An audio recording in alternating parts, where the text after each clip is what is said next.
ক্ষুধা দারিদ্র্যমুক্ত বাংলাদেশ যদি মানুষ পেতে চায়, বাংলাদেশের মানুষ পেতে চায়, তাহলে অবশ্যই একটি দফা কর্মসূচির উপর লক্ষ্য রাখতে হবে। 5ই অগাস্টের পরে বাংলাদেশের পরবর্তী রাজনীতিতে নারায়ণগঞ্জ মহানগর বিএনপি অত্যন্ত শক্তিশালী এবং সুশৃঙ্খল এই জন্য যে 5ই অগাস্টের আগে বাংলাদেশ জাতীয়তাবাদী দল কর্তৃক যতগুলো কর্মসূচি ছিল ততগুলো কর্মসূচি বাংলাদেশ জাতীয়তাবাদী দল নারায়ণগঞ্জ মহানগর বিএনপি সফলভাবে বাস্তবায়ন করেছে।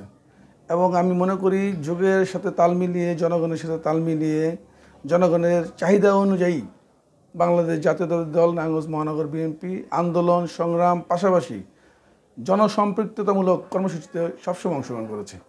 17 বছরে বিএনপি আন্দোলন সংগ্রামে এখন বাংলাদেশের মানুষের কাছে একটি নির্ভরযোগ্য এবং একটি আস্থার জায়গা হচ্ছে জাতীয়তাবাদী দল বিএনপি।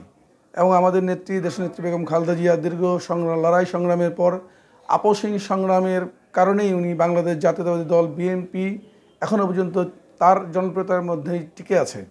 পাশাপাশি আমাদের নেতা তারেক রহমান 5ই অগাস্টের পর যে ধরনের কর্মসূচি দিচ্ছেন, দলের সুশৃঙ্খলা ফিরিয়ে আনার জন্য যে ধরনের শোকজ থেকে শুরু করে বহিষ্কার আদেশ থেকে শুরু করে যে ধরনের কঠিন সিদ্ধান্ত দিচ্ছেন, তা বাংলাদেশের মানুষের আস্থার এবং বাংলাদেশের মানুষের সবচাইতে বিশ্বস্ত জায়গা হচ্ছে তারেক রহমান, এবং বিএনপি হচ্ছে তাদের একমাত্র নিয়ামক শক্তি।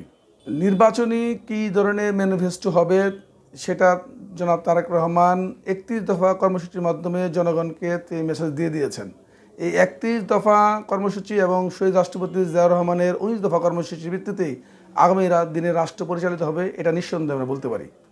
ইতিমধ্যেই 31 দফা নিয়ে বাংলাদেশ জাতীয়তাবাদী দল নারায়ণগঞ্জ মহানগর বিএনপি প্রত্যেকটি এলাকায় যাচ্ছেন এবং প্রত্যেকটি থানার যে নির্ধারিত অন্তর্ভুক্ত যে উপজেলা রয়েছেন, ইউনিয়ন পরিষদ রয়েছেন, ওয়ার্ড রয়েছেন, প্রান্তিক পর্যায়ে চলে গেছেন।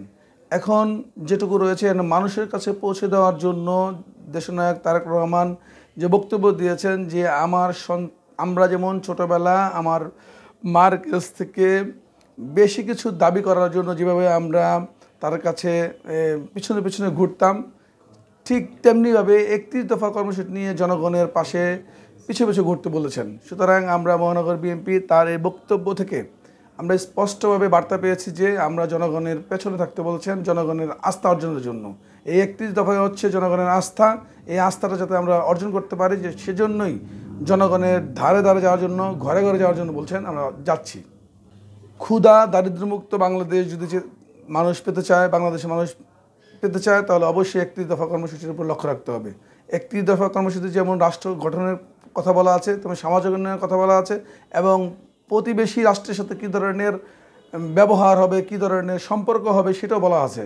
সুতরাং রাষ্ট্রের বিচার ব্যবস্থা, সামাজিক ব্যবস্থা এবং আন্তর্জাতিক ব্যবস্থা, সমস্ত ব্যবস্থাগুলোর মধ্যেই 31 দফায় নিহিত রয়েছে। সুতরাং আমরা আশা করতে পারি, প্রত্যাশা রাখতে পারি, বাংলাদেশ জাতীয়তাবাদী দল বিএনপি যদি ক্ষমতায় আসে, 31 দফা কর্মসূচি এবং শহীদ রাষ্ট্রপতি জিয়াউর রহমানের 19 দফা কর্মসূচির মাধ্যমেই বাংলাদেশ একটি উন্নত গণতন্ত্রকামী রাষ্ট্র হিসেবে পরিচিতি লাভ করবে। আমি সাধারণ জনগণের উদ্দেশ্যে বলবো যে বাংলাদেশ জাতীয়তাবাদী দল হচ্ছে নির্ভরযোগ্য আস্থার প্রতীক একটি দল। জাতীয়তাবাদী দলের ধানের শীষ প্রতীকটা হচ্ছে আপনাদের নিজস্ব মার্কা।